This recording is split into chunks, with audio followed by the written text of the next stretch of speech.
आलेला आहे। 1 तारीख रात्री 10 वाजता हा प्रचार संपणार आहे आणि 2 डिसेंबरला या चारही शहरांचे नगराध्यक्ष आणि नगरसेवक कोण असणार यासाठी मतदान ह्या चारही शहराचे लोक मतदार करणार आहेत। आणि जसं मी पहिल्या दिवसापासून मी सातत्याने सांगत आलेलो आहे की भारतीय जनता पक्ष म्हणून आम्ही ही निवडणूक ही फक्त विकासाच्याच अजेंडावर लढवत आलेलो आहे आणि लढवणार आहोत। आणि आमचे नेते मंडळी असो, आमचे कार्यकर्ते असो, आमचे उमेदवार असो, हे सगळेजण तुम्ही गेल्या 10-11 दिवसाची कुठलीही पत्रकार परिषद बघा, आम्ही फक्त विकास आम्ही या सगळ्या शहरांमध्ये काय करणार आहोत, कुठला करणार आहोत, कुठल्या प्रकल्पांना प्राधान्य देणार आहोत, या सगळ्याच बाबतीमध्ये आमची भाषणं होत आहेत, आमचे इंटरव्ह्यू होत आहेत, आम्ही मतदारांशी संवाद साधतोय। आमचे सगळे उमेदवार नगराध्यक्षाचे असो किंवा नगरसेवकांचे हे सगळेचे सगळे आमच्या भारतीय जनता पक्षाच्या सगळ्याच कार्यकर्त्यांबरोबर घेऊन मतदारांपर्यंत डोर टू डोर ही पोहोचत आहेत। छोट्या मोठ्या कॉर्नर सभा होत आहेत। प्रदेश अध्यक्ष आदरणीय रवी चव्हाण साहेब त्यांचा दौरा झालेला आहे आणि पालकमंत्री म्हणून मीही जनतेशी संवाद साधण्याचं काम मी माझ्या माध्यमातून करतोय। सावंतवाडीला जो सुंदरवाडी हा जो काय एक नाव आहे, ओळख आहे, ती ओळख अजून भक्कम करण्याचं काम आमच्या नगराध्यक्षाच्या उमेदवार श्रद्धाताई आणि त्यांची पूर्ण टीम त्यांच्या नेतृत्वात खाली होणार। आणि त्यासाठी आदरणीय मुख्यमंत्री देवेंद्र फडणवीस साहेब, पालकमंत्री म्हणून मी स्वतः, खासदार म्हणून स्वतः राणे साहेब, आम्ही सगळे ते सगळे सत्तेचे प्रतिनिधी म्हणून जे अधिकार आम्हाला सगळ्या जणांना निधी वाटपाचा असो किंवा विकास करण्याच्या दृष्टिकोनातून असो, ही सगळीची सगळी ताकद आम्ही श्रद्धाताईंच्या मागे आणि आमच्या सगळ्याच उमेदवारांच्या मागे उभी करणार आहोत। सावंतवाडीकरांनी आम्ही कळकळीची विनंती परत एकदा ह्या निमित्ताने करणार आहे की जो काही आमच्या प्रतिस्पर्धीकडून जो प्रचार सुरू आहे आणि आमचा प्रचार जो सुरू आहे त्याची तुलना मतदारांनी करावी। आम्ही विकासाबद्दल बोलतोय, आम्ही मतदारांना केंद्रबिंदू ठेवतोय, आम्ही मतदारांच्या भविष्याबद्दल बोलतोय, पण असा कुठलाही विषय आमच्या प्रतिस्पर्धीतून घेतला जातोय का, या बाबतीमध्ये सावंतवाडीकरांनी फार बारकाईने मतदार म्हणून विचार करावा। आम्हाला सिंधुदुर्गाचं आणि या चारही शहरांमधलं वातावरण जसं मी आपल्या सगळ्यांना शब्द दिला होता की आम्हाला खराब व्हायला द्यायचं नाही, आम्ही खराब करणार नाही, आम्ही अतिशय जबाबदारीने भारतीय जनता पक्ष म्हणून आणि राज्यात महायुतीचे एक प्रमुख पक्ष म्हणून आणि देशात एनडीएचे भारतीय जनता पक्षाच्या नेतृत्वाखाली असलेल्या एनडीएचं आमच्या नरेंद्र मोदी साहेबांचं सरकार असल्यामुळे आम्ही अतिशय जबाबदारीने कुठल्याही टीका टिप्पणीमध्ये न पडता फक्त विकास हाच एकमेव अजेंडा घेऊन आम्ही सगळेजण काम करतो आहोत। आम्ही मतं मागतो आहोत आणि पुढचे 2 दिवस 1 तारीख रात्री 10 वाजेपर्यंत आम्ही हाच विषय वारंवार मतदारांपर्यंत घेऊन जाणार आहोत आणि 2 तारखेला मतदारांकडून आशीर्वाद मागणार आहोत। धन्यवाद। नितेशजी, सिंधुदुर्ग जिल्ह्यातली आताची सगळ्यात मोठी बातमी अशी आहे की आपले थोरले बंधू आणि शिवसेना आमदार निलेश राणे यांच्यावर गुन्हा दाखल झालेला आहे। भाजप पदाधिकाऱ्याच्या घरात घुसल्याप्रकरणी हा गुन्हा दाखल झालेला आहे। तुमची प्रतिक्रिया काय? मला असं वाटतं, मी पहिल्या ही पत्रकार परिषद सुरू असतानाच मी तुम्हाला सुरू केल्यावरच सांगितलं, आम्ही ही निवडणूक विकासाच्या अजेंडावर लढवतो आहे. आमच्यासाठी मतदार हा केंद्रबिंदू आहे आणि म्हणून भारतीय जनता पक्ष म्हणून मतदारांना काय हवं आहे, मतदारांची स्वप्न कुठली पूर्ण करायची आहे, मतदारांच्या आशा आकांक्षा काय आहेत आणि आमची बाजू कशी भक्कम आहे, हे सांगण्यासाठी ही निवडणूक लढवतोय. निवडणूक आयोगाने काय करावं, पोलीस खात्याने काय करावं, हे सांगण्यासाठी ही आमची निवडणूक नाही किंवा आम्ही लढवत नाही.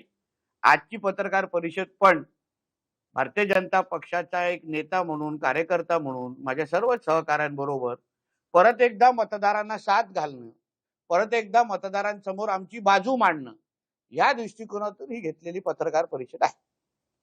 तुम्ही आमदार दीपक केसरकरांबद्दल म्हटलं होतं की त्यांचा छुपा पाठिंबा तुमच्या सोबत आहे. ते म्हणतात की असं काहीतरी मी बरा नसताना माझ्याबद्दल गैरसमज पसरवणं चुकीचं आहे आणि लोकांकडून भावनिक मतदान घेणं- मला असं म्हणणं आहे की आजारपण आणि निवडणुकीचा काय संबंध, हे मला पहिले सांगा. संबंध मला असताना मला कोणीतरी विश्लेषण करा किंवा मला समजवा, माझ्या ज्ञानात भर टाका. कोण आजारी आहेत, बरे आहेत, प्रत्येक प्रत्येक बरेच राहावेत अशी आमची सगळ्यांची अपेक्षा आहे.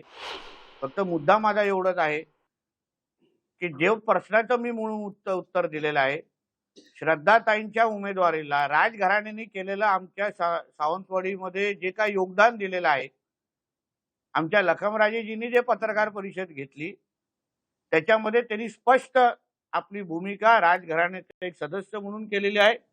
उद्या राजघराणं म्हणून सावंतवाडीमध्ये जसं आतापर्यंत सुंदरवाडीचा पूर्ण प्रवास हा राजघराण्याच्याच आशीर्वादाने होत आलेला आहे, तशीच पुढचाही प्रवास अजून चांगलं करण्याच्या दृष्टिकोनातून राजघराणंच त्याच्यामध्ये चांगली केंद्रस्थानी असणार आणि प्रत्येक बाबतीमध्ये ते सहकार्य करणार. आता यावर आदरणीय दीपक केसरकरजींनी सांगावं की राजघराणे जे बोलतंय त्याला मला पाठिंबा नाही. माझ्या प्रश्नाला टोलवाटोलवी करणं म्हणजे प्रश्नाला उत्तर देणं आणि आजारपणाचं कारण बाहेर आणणं असं नाही. केसरकरजी बरे व्हावेत, असे अतिशय ठणठणीत व्हावे अशी आमची सगळ्यांची अपेक्षा आहे आणि होतीलच.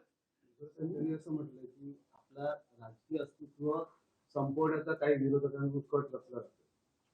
सावंतवाडीकरांनी नाही आता निलेशजी, त्यातलंच एक विधान आहे. काल दीपक केसरकर असं जाहीर सभेत म्हणाले की नारायण राणे यांचं सिंधुदुर्गातलं राजकीय महत्व कमी करण्यासाठी कट रचला जातो आहे. हे कोण म्हणतंय? दीपक केसरकर म्हणताय आणि तुमच्या बंधू किती लोक बघा हसतायत. दीपक केसरकरजींनी असं सांगावं की राणे साहेबांचा संपवण्याचा कट रचला जातो, हे दीपक केसरकर साहेब म्हणतायत. मग 14 पासून कोणी काय केलं? किती हसतायत बघा. 2014 पासून कोणी सुरुवात केली? राणे साहेबांच्या विरोधात दहशतवाद हा विषय कोणी चुकीची त्यांची प्रतिमा खराब केली? 14 पासून ते 24 पर्यंत हा जो काही प्रवास राणे साहेबांचा आणि राणे कुटुंबाचा झालेला आहे, त्याची सुरुवात कोणी केली 2014ला? तुम्ही ज्येष्ठ पत्रकार आहेत, तुम्हाला माहिती आहे 14ला काय झालं. कोणी निलेश राणे साहेबांच्या विरोधात पहिला शंडू ठोकला 2014ला खासदार ते असताना लोकसभेला? आणि तेच म्हणतायत, म्हणून हसायला आलं, तेच म्हणतायत की राणे साहेबांना संपवण्याचा कट रचला जातोय. अहो, भारतीय जनता पक्षाने सन्मान्य राणे साहेबांना जो सन्मान दिला, भारतीय जनता पक्षाने जो राणे साहेबांबरोबर आज पूर्ण राणे साहेबांना जे काही ताकदीने उभं केलेलं आहे, आज भारतीय जनता पक्ष नसता, आज नसता तर राणे साहेबांनी ही पूर्ण ताकद उभी राहिली नसती. तेव्हा हेच सगळे विरोधात होते राणे साहेबांना संपवण्यासाठी. पण भारतीय जनता पक्ष आमच्यावर उभा राहिला. भारतीय जनता पक्षाने मान सन्मानाने साहेबांना पक्षामध्ये घेतलं. भारतीय जनता पक्षाने साहेबांना खासदार बनवलं. भारतीय जनता पक्षानेच आम्हा लोकांना, आम्ही असो, आमचे सहकारी असो, आम्हाला बरोबर घेतलं, आशीर्वाद दिला, प्रत्येकाला पदं दिली, मला आमदार केला, मला मंत्री केलं, सन्मान्य राणे साहेबांना केंद्रीय मंत्री केलं. ह्याच भारतीय जनता पक्षाने केलं, ह्याच आदरणीय नरेंद्र मोदीजींनी केलं, ह्याच आदरणीय अमित शाह साहेबांनी केलं, ह्याच आदरणीय आमच्या फडणवीस साहेबांनी केलं, ह्याच आदरणीय रवी चव्हाण साहेबांनी केलेलं आहे. तेव्हा नाही आलं यांच्यातलं कोण. भारतीय जनता पक्षाने तर ह्या सगळे हे दिवस आम्हाला दाखवलेले आहेत. आणि आज कट रचला म्हणजे त्यांनी असं बोलावं की कट रचला जातोय तर राणे साहेबांना संपवण्यासाठी. अहो आज गेल्या दौऱ्यामध्ये जेव्हा आमचे चव्हाण साहेब जिल्ह्यामध्ये आलेले, आमच्या राणे साहेब पण जिल्ह्यामध्ये होते, फोन केला, दादा मी तुम्हाला भेटायला येतोय. गेले कणकोलीच्या घरी, जेवले त्यांच्यावर, अर्धा पाऊण तास बसले, दोघंही हसले, चर्चा केली, सगळी माहिती त्यांना निवडणुकीची दिली आणि मग घरी तिथून जिल्ह्यातून निघून गेलेले आहेत रवी चव्हाण साहेब पुढच्या बैठकीसाठी. आज आदरणीय फडणवीस साहेबांनी ज्या पद्धतीने आमच्यासाठी उभे राहिले आहेत ना, फडणवीस साहेब ज्या पद्धतीने अमित शाह साहेब उभे राहिलेले आहेत ना, हे आम्हालाच माहिती आहे. हो आम्हाला माहिती आहे ना, 2014च्या नंतर आमच्यावर कोणी केसेस टाकल्या, आम्हाला कोणी जेलमध्ये पाठवलं, हे सगळं माहिती आहे. पण आम्हाला जसं मी तुम्हाला सुरुवातीला काय बोललो, महायुती आणि एनडीए मान ठेवणं हे आमच्या वरिष्ठांनी आम्हाला सांगितलेलं आहे. कोणी किती काय बोललं तरी तुम्ही बोलायचं नाही, तुम्ही शांत बसा, तुम्ही विकासाची भाषा करायची. आपल्याला निवडणूक हे ह्या सिंधुदुर्गच्या सावंतवाडी, कणकवली, मालवण आम्हाला 2 तारखेपर्यंत टिकवायची आहे. एक गोष्ट लक्षात काय घेतली पाहिजे, मी पुन्हा तेच म्हणतोय की भारतीय जनता पार्टीचे सर्व उमेदवार हे नगराध्यक्ष पदाचे ज्या ज्या ठिकाणी उभे आहेत त्या ठिकाणी सर्व ठिकाणी आम्ही सर्वजण, माझ्याबरोबर आदरणीय मुख्यमंत्री असतील, आदरणीय सर्व चंद्रकांत दादा असतील, आम्ही सर्वजण कार्यकर्त्यांच्या निवडणुका आहेत. त्यामुळे कार्यकर्त्यांच्या निवडणुकीला बळ देण्यासाठी आम्ही सर्वजण फिरतो. त्यामुळे खात्री आहे 3 तारखेपर्यंत निकाल लागतील. निकालांच्या नंतर आपण सगळेजण यावर चर्चा करू. 2 तारखेच्या वक्तव्याचा करून दीपक केसरकरांनी टीका केलेली आहे की नारायण तुम्हाला नेमकी राणेंचा टोकायचं महत्त्व कमी करायचा प्रयत्न. चला पुढे. झाली, निवडणूक संपली, आमच्या श्रद्धाताई झाल्या नगराध्यक्ष, तरी युती का तुटली? विकासावर बोलू, चर्चा करू. आता मला सांगा, युती तुटण्याची काय कारणं होती, कोणती काय चर्चा होती? सावंतवाडीचा नगराध्यक्ष शेवटचा कुठल्या पक्षाचा होता? काय कुठल्या पक्षाचा होता? भारतीय जनता पक्षाचा होता ना. वेंगुर्ल्याचा कुठल्या पक्षाचा होता सांगा मला. आता दोन्ही अगर जागात भाजपच्या होत्या तर मग भारतीय जनता पक्षाचा नगराध्यक्ष आम्ही बसवणार कसा सोडणार सांगावं ना मला. शिवसेनेचा असेल, पोटनिवडणूक आम्ही मोजत नाही. अरे पोटनिवडणूक म्हणजे निवडणूक असते भारतीय जनता पक्षाचा, मग ते जागा आम्ही कशी सोडायची मला सांगा मला. ही चर्चा करण्यासाठी 2 तारखेच्या नंतर वेळ आहे. तुम्ही परत एकदा आम्हाला विनंती करतो, सिंधुदुर्गात या, निवडणूक सोडून पण कधीतरी मी तुम्हाला माहिती देतो ना, पण आता आम्ही विकास सोडून बोलणार नाही. नाही, पण नितेशजी तुम्ही जे म्हणाला भाजपनं तुम्हाला भरभरीत दिलेलं आहे, घवघवीत यशही दिलेलं आहे, असं असताना प्रश्न पत्रकार या नात्यानेही आहे आणि जे राजकीय विरोधक तुमचे जे म्हणता आहेत की नारायण राणे साहेबांची इच्छा होती जिल्ह्यात युती व्हावी, रत्नागिरीत युती होते, पण सिंधुदुर्गात का युती होऊ शकली नाही? विरोधक असंही म्हणता आहेत की राणे साहेबांचा शब्द राणे साहेबांची इच्छा ही होती की शहर विकास आघाडी होऊ नये, कणकोली शहर विकास आघाडी होऊ नये, शिंदे साहेबांनी उद्धवजींबरोबर जाऊ नये, ही विधान त्याच राणे साहेबांचं होतं.